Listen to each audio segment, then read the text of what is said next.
What if I told you that over 100 years ago, a second Nobel Prize was awarded to a scientist that made them the only person so far in history to have been awarded Nobel Prizes in two different sciences?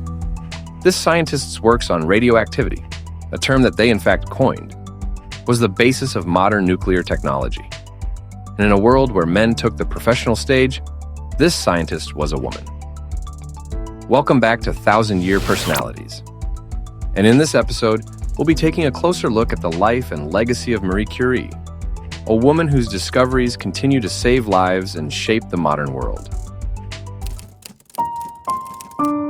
Marie Curie was born Maria Sklodowska in Warsaw, Poland, in 1867. She grew up in a time when Poland was under Russian rule, and opportunities for advancement, especially for women, were limited.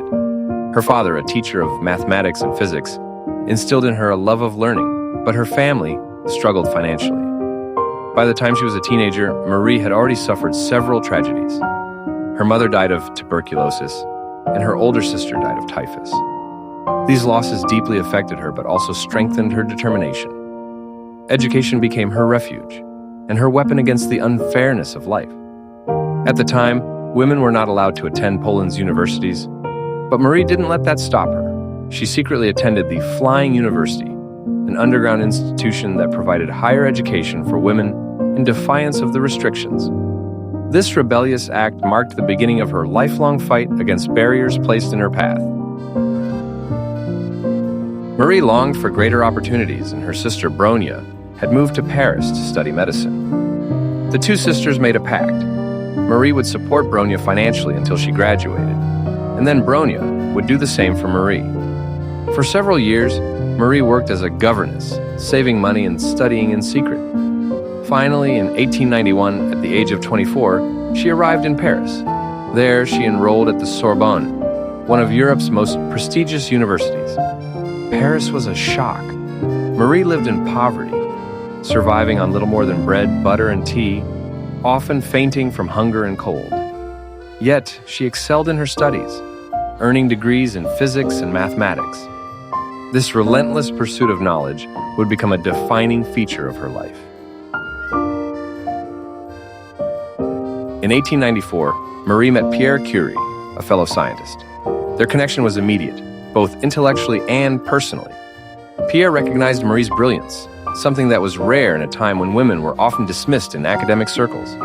The two married the following year, forming a partnership that was as much about science as it was about love. They would work side by side, often in difficult conditions, pursuing research that would change the world. At this time, the scientific community was abuzz with the discovery of X-rays and new forms of energy. Marie Curie decided to explore a mysterious phenomenon first noted by Henri Becquerel. Certain substances emitted energy without any external stimulation. Marie named this phenomenon radioactivity, a word that would soon dominate physics, chemistry, and medicine. She and Pierre began painstaking experiments, focusing on the mineral pitchblende, which seemed to give off extraordinary amounts of radiation. Their work was backbreaking. They processed nearly 8 tons of ore, boiling it down in makeshift sheds, stirring heavy cauldrons with iron rods, all in harsh and unhealthy conditions. After years of effort, they isolated 2 new elements, polonium, named after Marie's homeland of Poland, and radium, a substance so powerful it glowed in the dark. These discoveries weren't just scientific milestones, they fundamentally changed humanity's understanding of matter and energy. In 1903, Marie and Pierre Curie, along with Henri Becquerel, were awarded the Nobel Prize in Physics for their work on radioactivity. Marie became the first woman to ever receive a Nobel Prize. But even this recognition didn't come easily. Initially, the Nobel Committee considered awarding the prize only to Pierre and Becquerel, overlooking Marie's contributions. It was only after Pierre insisted that Marie be recognized that her name was added. This moment wasn't just about personal achievement. It was a turning point for women in science, a declaration that their contributions mattered. Despite their triumphs, life brought new challenges. In 1906, Tragedy struck when Pierre was killed in a street accident, crushed under a horse-drawn carriage. Marie, devastated, was left to raise their 2 daughters alone. Yet, in her grief, she showed remarkable strength. She took over Pierre's professorship at the Sorbonne, becoming the first female professor at the institution. Her determination to continue their shared research showed her resilience and unwavering passion for science. Marie continued her work on radium, refining methods of isolating it and exploring its properties. In 1911, she was awarded the Nobel Prize in Chemistry for her discovery of radium and polonium and her groundbreaking research into their nature. This made her the only person in history, man or woman, to win Nobel Prizes in 2 different sciences.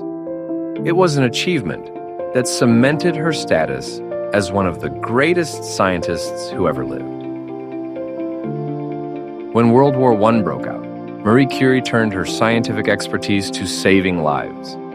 She developed mobile X-ray units, affectionately known as Petites Curies.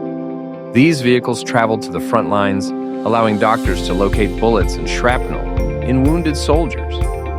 Marie herself drove these units and trained others to use them. It is estimated that over 1 million soldiers benefited from her efforts.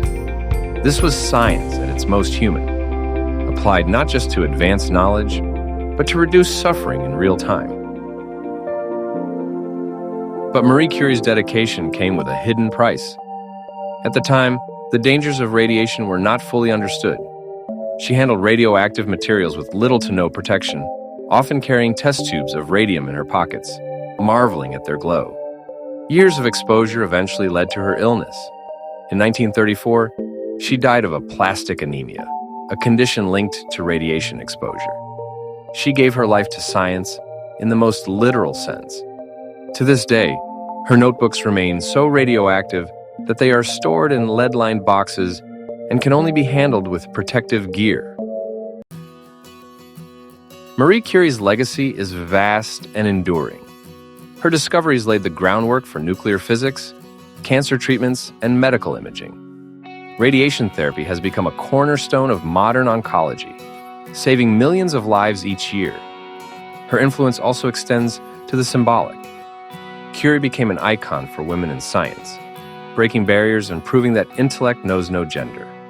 Countless schools, research institutes, and hospitals around the world are named after her.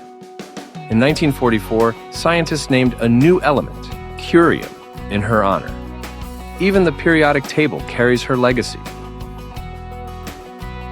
Think about this. Every time someone gets an X-ray at the dentist, or a CT scan in a hospital, or receives radiation therapy for cancer, they are touched by Curie's work. Nuclear power, both its promise and its dangers, stems from the foundation she helped build. Her research didn't just change the course of science. It continues to shape daily life, medicine, and technology in ways most of us take for granted. And perhaps most importantly, her story inspires. She showed the world that brilliance and determination can overcome poverty, sexism, and tragedy. Thanks for watching 1,000-Year Personalities. If you enjoyed this deep dive into the life and legacy of Marie Curie, don't forget to like, subscribe, and hit the bell icon so you won't miss our next episode, where we explore the lives of those who shaped our world for centuries to come.